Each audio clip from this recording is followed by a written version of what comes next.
Hello everyone, welcome to my YouTube channel. Today we are going to study about nomenclature of cultivated plants.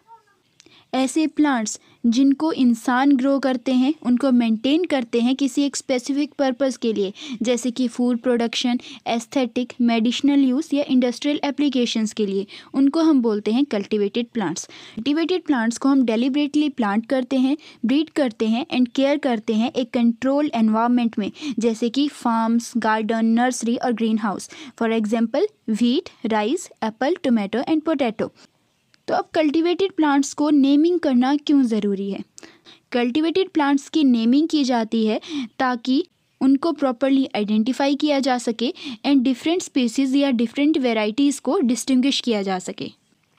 तो किसी भी cultivated plant की naming करना एक कला है, एक आर्ट है, जिसके ज़रिए उस प्लांट की यूनिक कैरेक्टरिस्टिक्स को हम रिफ्लेक्ट करते हैं और उसकी हिस्ट्री और ओरिजिन को भी प्रिजर्व करते हैं। जो नेमिंग की जाती है कल्टिवेटेड प्लांट्स की, उसको गवर्न करता है ICNCP, that is international code of nomenclature of cultivated plants. इसे हम कल्टिवेटेड प्लांट कोड भी बोलते हैं। ये एक गाइड है जिसमें सारे के सारे रूल्स एंड रेगुलेशंस आते हैं, जिसके ज़रिए हम कल्टीजन को नेमिंग करते हैं। तो कल्टीजन में हमारे पास कुछ कल्टीवर्स आते हैं, कुछ ग्रुप्स आते हैं एंड कुछ ग्रेक्सेस आते हैं। तो कल्टीवर एक ऐसी प्लांट वैरायटी है जिसको हम सिलेक्टिवली ब्रीड करते हैं और मेंटेन करते हैं किसी एक खासियत के लिए। अब वो खासियत उसकी कुछ भी हो सकती है, जैसे उसकी appearance, flavour and disease resistance. Then group, जब हम किसी सिमिलर कल्टीवर्स की ग्रुपिंग करते हैं जिनकी कुछ सेम कैरेक्टरिस्टिक्स होती हैं, उसको हम बोलते हैं ग्रुप। एंड ग्रेक्स क्या होता है? ये टर्म प्राइमली यूज़ की जाती है ऑर्किड हाइब्रिड्स के लिए। तो जब हम किसी दो प्लांट का क्रॉस करवाते हैं, अब उन प्लांट्स में बहुत सारी वेरिएशंस होती हैं, ठीक है, तो उनके जो रिजल्ट है दैट इज़ ऑफस्प्रिंग, वो सारे इंक्लूड होते हैं ग्रेक्स में। अब उन ऑफस्प्रिंग में बहुत सारी वेरिएशंस होंगी, फिर भी वो सारे के सारे ग्रेक्स में इंक्लूड होते हैं। तो यहाँ पे हमारे पास कुछ एग्जाम्पल आ रहे हैं most common type of cultivated plants के, जैसे कि रोज़ा पीस। इसमें जीनस है रोज़ा एंड कल्टीवर है पीस। पीस एक फेमस रोज़ कल्टीवर है जिसको जाना जाता है उसके बड़े बड़े येलो फ्लावर्स के लिए, और उन फ्लावर्स का एज कैसे होता है? पिंक कलर का, और इसी कल्टीवर का नाम इसको बाकी रोजेस से अलग करता है। Then second is Malus domestica Granny Smith. इसमें जो जीनस एंड स्पीसीज है that is Malus domestica apple and cultivar है ग्रैनी स्मिथ। ये एक वेल नोन एप्पल कल्टीवर है जिसको सिलेक्ट किया जाता है for its bright green skin and red flavour. Then हमारे पास ग्रुप का एग्जाम्पल आ गया ट्यूलिपा ग्रेजी ग्रुप। इसका जीनस है Tulipa that is tulips and group है ग्रेजी ग्रुप। अब इस ग्रुप में सारे के सारे ट्यूलिप्स आते हैं जिनकी सिमिलर कैरेक्टरिस्टिक्स होती हैं, जैसे कि dwarf stator, malted leaves, large flowers, लेकिन इनमें कुछ वेरिएशंस भी होती हैं, उसमें से हम इंडिविजुअल कल्टीवर को आइडेंटिफाई नहीं कर सकते। देन हाइब्रिड नेम्स आ जाते हैं कुछ। जो हाइब्रिड नेम्स हैं ये कैसे मिलते हैं हमें? जब हम दो स्पीसीज़ का क्रॉस करवाते हैं, या दो वैरायटीज़ का क्रॉस करवाते हैं, या दो कल्टीवर्स का, और इसको हम डिनोट करते हैं एक मल्टीप्लिकेशन साइन के ज़रिए। For example cymbidium cross hybridum. इसमें जीनस है हमारे पास cymbidium that is a genus of orchid, and hybrid जो है इसका इंडिकेटर है क्रॉस साइन, जो हमें बताता है कि एक हाइब्रिड वैरायटी है। जहाँ पे भी क्रॉस लगेगा वहाँ पे आपको पता लग जाएगा कि ये क्या है, एक हाइब्रिड वैरायटी है। तो सिम्बीडियम हाइब्रिडम जो है एक हाइब्रिड है between the two different species और वेराइटीज़ ऑफ ऑर्किड, जिनका जीनस है Cymbidium that bred for desirable floral traits. Then इसका एक और एग्जाम्पल आ गया फाइकस इलास्टिका, क्रॉस है बीच में फाइकस लेराटा, तो इसमें जीनस आ गया फाइकस। तो ये एक हाइब्रिड है between two species of ficus elastica that is rubber plant and ficus lyrata that is leaf fig, जो एक न्यू हाइब्रिड प्लांट क्रिएट करते हैं with traits from both parents. Then हमारे पास कुछ एपोनिमस कल्टीवर्स भी आते हैं, यानी इनमें जो कल्टीवर का नाम है वो पर्सन के नेम पे रखा गया है।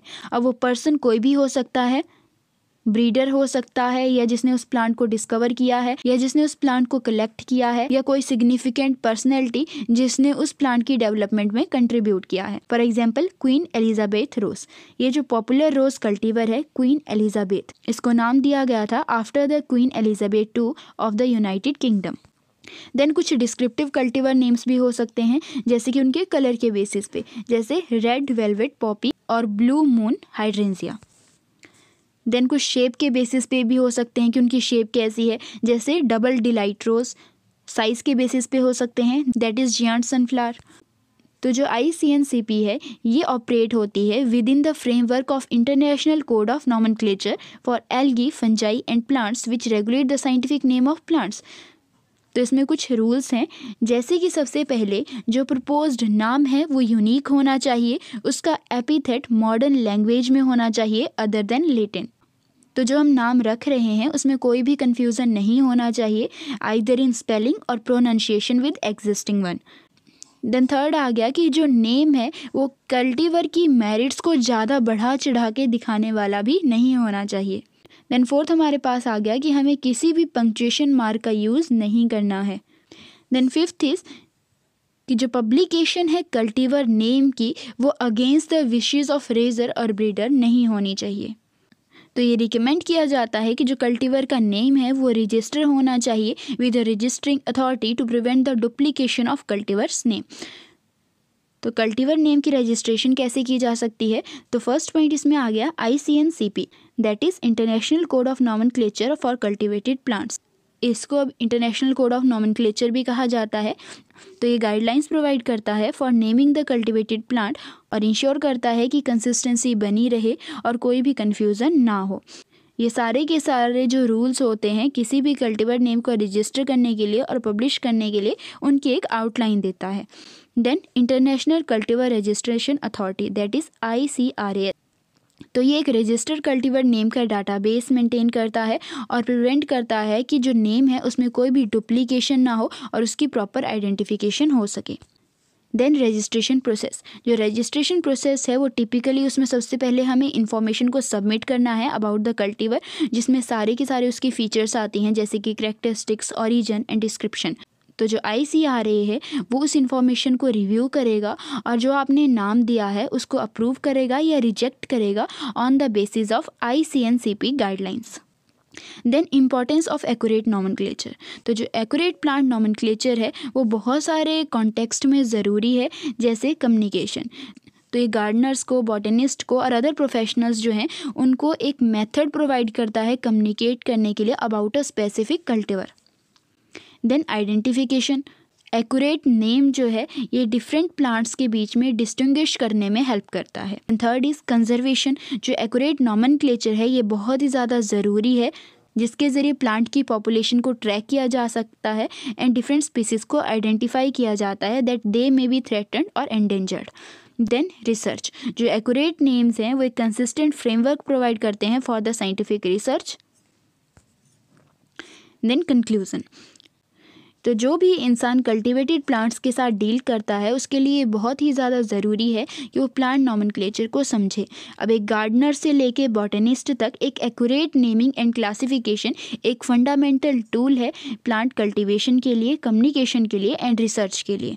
जब हम एक्यूरेट नॉमेनक्लेचर को इम्प्रेस करते हैं तो हम उसकी क्लैरिटी को इंश्योर कर सकते हैं, कंसिस्टेंसी को बता सकते हैं and greater appreciation for the diversity and beauty of the plant world. So here are few references. That's all about this topic. Thank you.